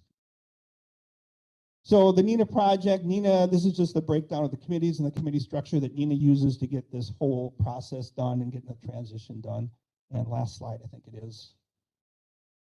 NINA 911 is the association that works with it. So that's my short spiel. Hopefully that gave you a picture and overview of what, why, where, and how.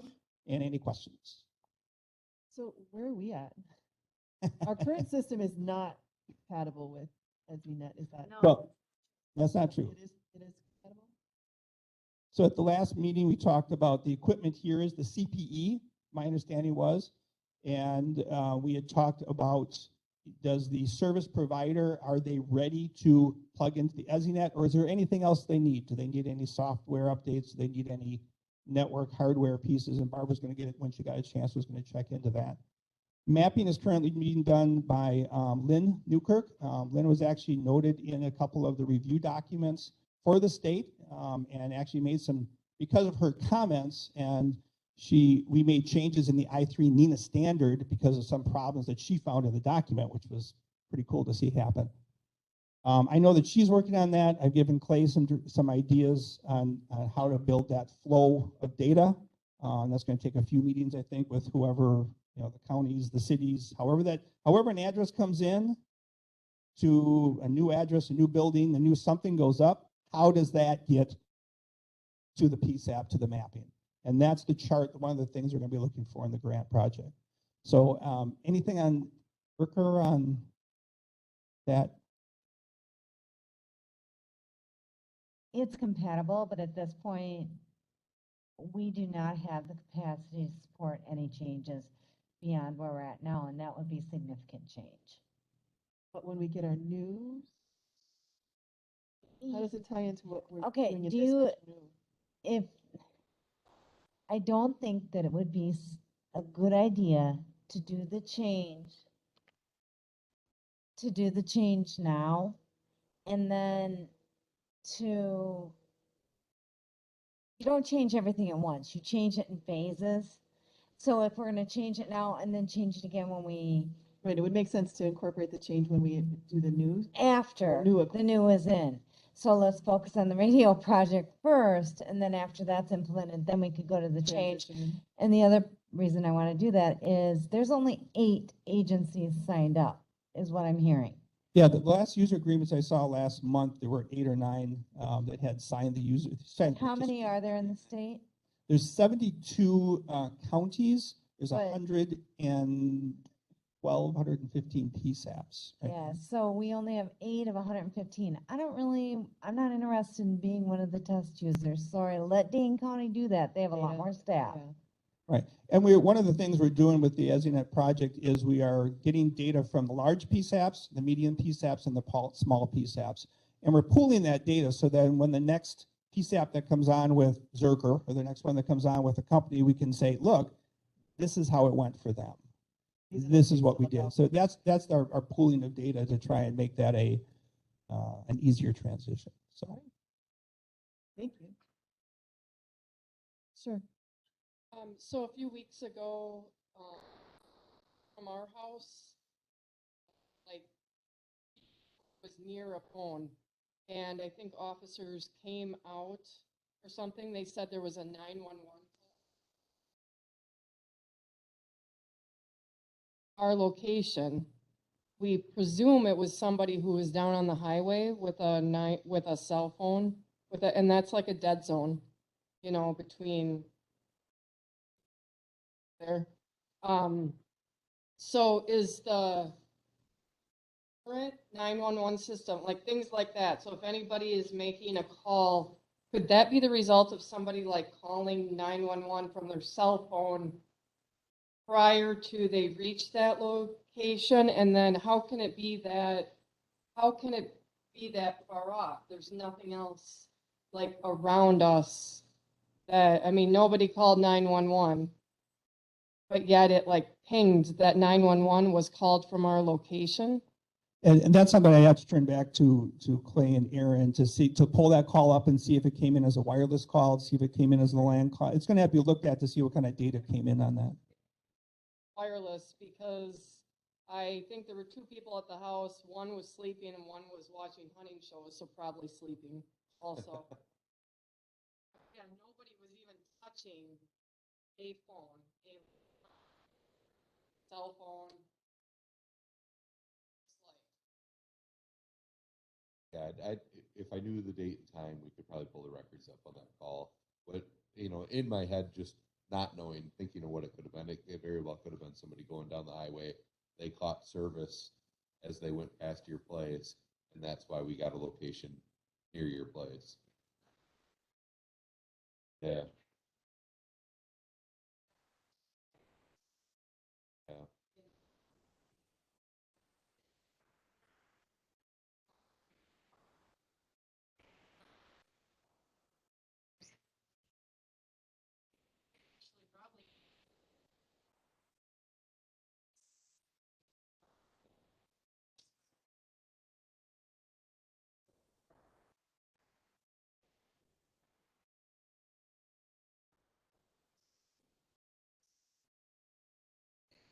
One location and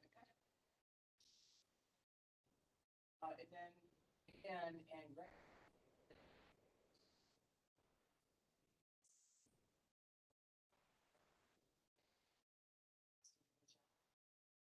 that far.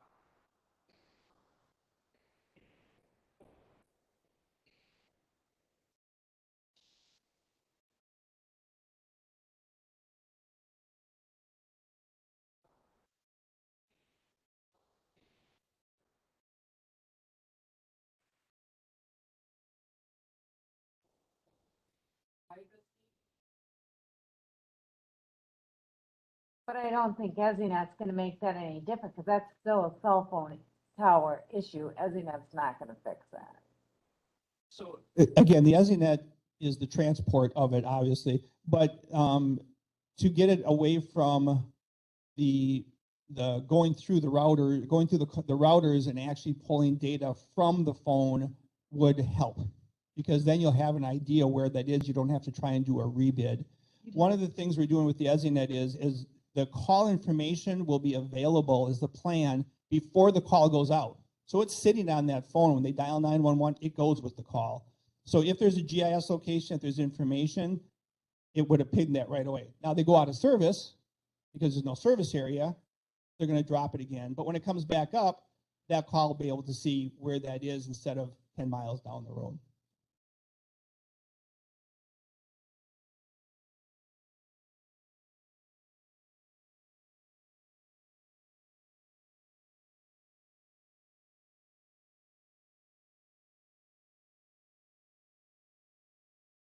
All right. What? No, we don't have any cell service in my area. I mean, I have a landline because we don't have cell service. Yeah.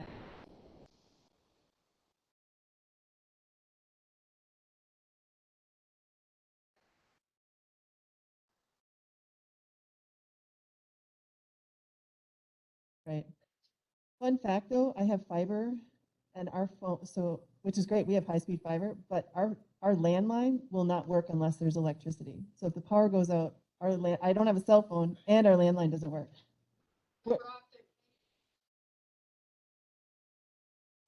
Well, but I was surprised by that though. So they have a battery backup, but it only lasts like 8 hours or something. So if I literally could, we would have to, well, I guess I could walk a mile up a hill, up a really steep hill and get cell service from my house. But if I'm injured or dying, that's not going to happen. So I always find that interesting that it actually, before, even if we didn't have power when we had the copper to the house, you could pick up the phone. It didn't matter if there was electricity or not. You could make a 911 call. You could make a call to the electric company, you could call anybody. Now, if the electricity goes out, our internet goes out, if the battery backup dies, we have no way of calling.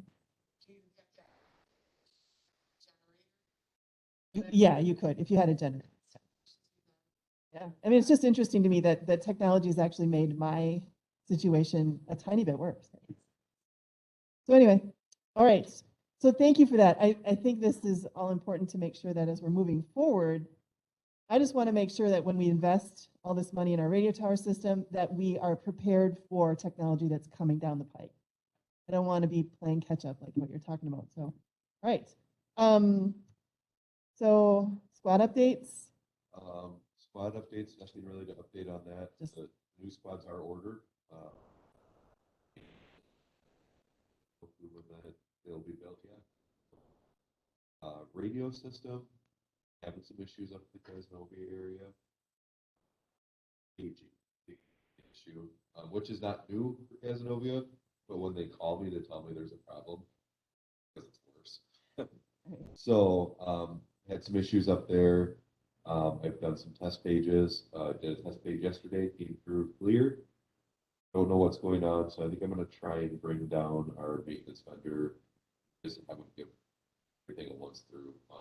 See, is there something that's obvious that we're not seeing, so we can get pages up there. It's not uncommon for us to have to do a repage up there, but I mean they played back what they were hearing. It sounds horrible. So these are the kind of issues that our new radio tower system would address and fix. What we're hoping for. Okay. Yep. Yeah, so essentially they couldn't understand what was being called out, No, what was being asked of them. Yeah, that was most of the pages that we came through. For whatever reason, one of the repages came through crystal clear, and then when I did the test page, it was clear, but almost all of the pages this week they haven't been able to. So Okay. Good idea. Bring someone up to check that out. yeah, All right. Anything else from squad for any other radio system or squad update? We're good, right? thing that you guys have had a handle on the consoles. On the console. Good. All right. Item number 18, future agenda items. I think we have a pretty full plate with the radio tower being the one big thing we need to deal with. I just got an email back with 2 dates that Mike has available, and we are not looking, he says it'll be March 21st or March 25th or else into April. He March said 25th. because the questions are due today. The actual proposals are due March 10th. And he needs a week to review them before he can have a comprehensive understanding and send out clarification questions to the vendors. So he has the 21st or Or the, the 25th. so, yeah, so how does that Monday look for people? Do we want to do evening so that we can potentially, is that better for our, On Monday evening fire- is gonna be fire meeting night. could we just incorporate it into that? And isn't that the group we want to talk to? Yeah, but that's their training night. Oh. What about, I mean, the 25th is just a Friday night. Other than, not that I care, we have a big social scene going on, but. I guess I would encourage the 21st. I understand it's a fire meeting night, but it's also What if critical we and met important. Before? What if we scheduled this before there, so then they could go directly to that? Would that make sense? I just know that most fire departments train on. Do you have thoughts on that? I guess I'll make a comment.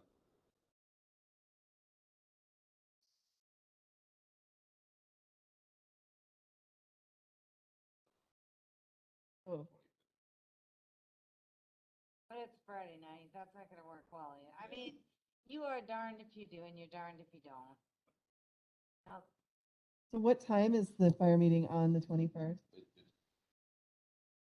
yeah, I mean, like, Yuba meets at a different time. than- Oh, like they all meet separately? They're not meeting Yeah, together? no. Oh, okay, I misunderstood that whole concept. Okay. Yeah, that's just it. That's right. Like, if it's important to the chiefs, they'll make. I mean, you could tell them that, we'll be talking about subscriber equipment paying, so it's in their best interest to show up. Let's go for the 21st. I feel a little more comfortable with that date. So what time do we think would be? Find I mean, out. and they could join remotely as well. I mean, we could set it up in here and do this, exactly what we're doing today, so that if they can't make it physically here, they could join by phone or internet. Does anyone have a suggestion for a time? Do we, 5 p.m., 5? 6 p.m.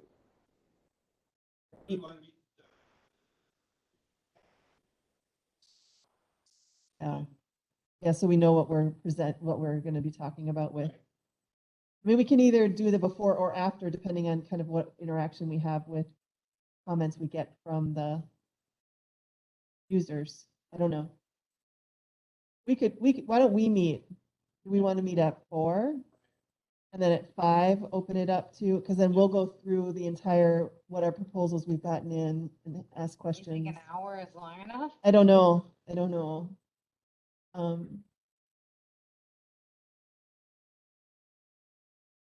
Yeah, Dave can't hear. Yeah, if we can get the proposals out to us, so they would be available to get out to us prior to that meeting? 17th or 18th. But that would give us Right. the weekend. If he sent it out to us Friday night, that would give us the weekend to look at them. I'm just wondering, yeah, if that would work, that we would come to the meeting, correct? I mean, it'll be what it is. So, okay, let's set 4.